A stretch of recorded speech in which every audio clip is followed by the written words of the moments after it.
guys, pag-usapan lang natin guys sina Catherine Bernardo at Alden Richard. Ala, Katden, grabe mga pinapakitang body language dahil kilos magjowa. Yan. Yan kasi guys ang ibig sabihin ng iba. Kitang-kita kasi guys nila kung papaano ang mga kilos Alden Richard at Catherine Bernardo. Siyempre guys, no, marami na kasing nagugulat at nagtataka. More than 6 months na kasi guys ang nangyari. Siyempre, yan guys, ang iba, baguan pa lang sa issue. Siyempre, inala kasi ng iba guys, promotion lang, diba? Nagkaano lang yan kasi para mabenta yung ticket nila, diba? Ganun yung mga inala ng iba. Pero tayo guys, since last 2023, alam na natin guys kung ano ang rason. Alam na natin kung alin ang katotohanan at hindi. Alam naman natin guys, ang bawat kinikilos ng Katden ngayon. Siyempre guys, mas nadagdagan nga naman ito sa Canada. Bakit nadagdagan sa Canada guys? 1 month na solo ni Alden Richard si Catherine Bernardo. Nauna pa nga siya guys sa mga ibang manliligaw ni Catherine Bernardo, 'di ba? Solong-solo guys eh, 'di ba? Yun ang chance niya guys eh. Bonus nga naman kasi. Diba? Kaya nga naman guys, tadhana ang kumilos. Wala pa nga guys yung movie nila, meron ng prediction, diba? At lalong-lalo guys, nag-manifest na mga Katden fans. Kita nyo? Maagang manifest, maagang prediction, nagkatotoo, diba? Ang kanilang inala. Siyempre guys, no? Maaga nga naman kasi ang prediction sa Katden. At least guys, no? Sinabi noon sa atin ni Alden Richard, what you see, what you get. Kung ano lang daw ang nakikita natin, yun lang ang tingin natin sa kanila. Siya na ang nagsabi guys, di ba? Pero nakikita na natin sila ngayon guys, na ang kanilang body language kakaiba na. Di ba? Kapansin-pansin nyo naman siguro guys, di ba? Kasi kinukumpara natin guys, ang noon at ngayon. Kasi guys, kami, sinasaliksik namin ang mga resulta noon at ngayon. Binabase namin guys sa lahat ng interview ng Katniel sa interview ng Katniel. Kasi tinitignan natin guys lahat ng kwento na pwede nating bigyan ng pansin.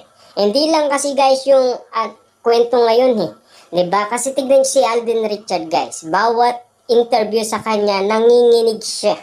Kasi parang siyang merong gustong sabihin na hindi niya maamin-amin. Bakit nga naman guys? Kasi ina-handle siya guys ni Catherine Bernardo. Hindi niya nakikita guys kapag si Alden Richard na ang nagsasalita. Medyo tinitignan siya ni Catherine Bernardo.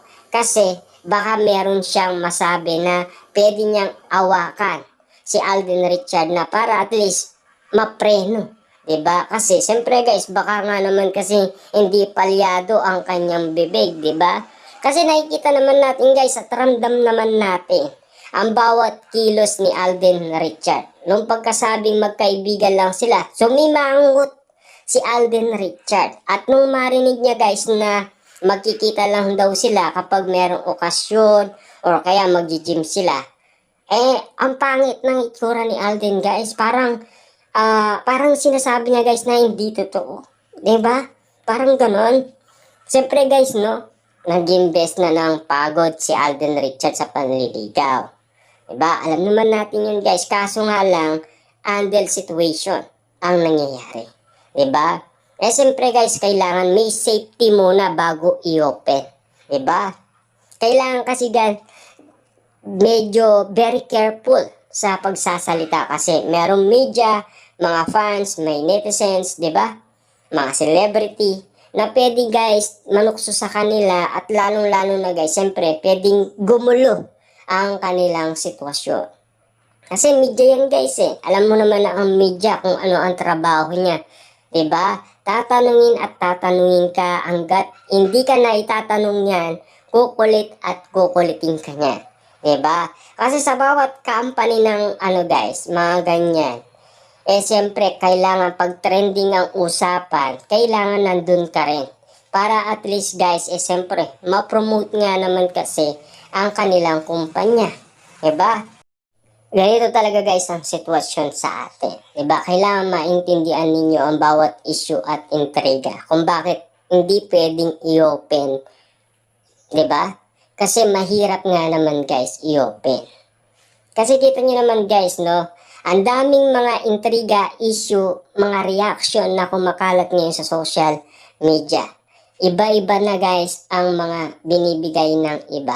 Pero para sa atin naman kasi guys, ang tinitignan natin dito, ang binabase natin, lahat ng tinitignan natin guys na article, mapabalita, mapa-issue guys kina Christopher Min Ogie Diaz, saka sa mga interview umano ni Catherine, Alden Richard, lalong-lalo guys ang Katniel at ang Katden. Binabagay natin doon guys kung papaano magsalita si Alden Richard sa kanyang interview noon, kung papaano nga naman siya guys katahimik. Pero kapag guys Catherine Bernardo ang ibubuga sa kanya, medyo iba ang kilos ni Alden guys. Iba yung reaction niya. Medyo kasi kagulat-gulat nga naman. Kaya nga naman guys, kapahin ninyo din ang bawat sitwasyon kung bakit nga naman nagiging ganito ang nangyayari. Diba? Si Alden Richard guys, tandaan ninyo kasi, hindi naman nagtagal ang kanyang mga nililigawan. Kaya hindi niya gaano na i-handle, diba? Yung sitwasyon. Kasi katulad din guys, Katniel, 11 years na handle nila. Diba? More than 5 years bago nga naman sila nagsalita. Kasi, ang nagsasalita noon guys, more on Daniel Padilla. Bakit si Daniel guys? Diba? Kasi si Daniel Padilla guys, lahing artista yan. Ang magulang niya, artista. Diba? Pwede nilang sabihin kay Daniel Padilla na ganito ang gawin niya. Kasi alam naman natin guys kung ano ang ibig sabihin ng mga showbiz, netizens, mga fans. Diba?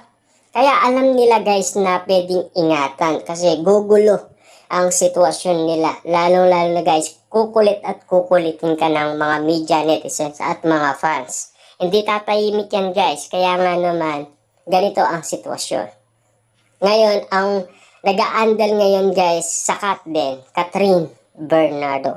Hindi si Alden Richard. Kasi pangako niya yan guys ni Alden na susuportaan niya si Catherine Bernardo doon sa mga ginagawa guys ni Catherine Bernardo.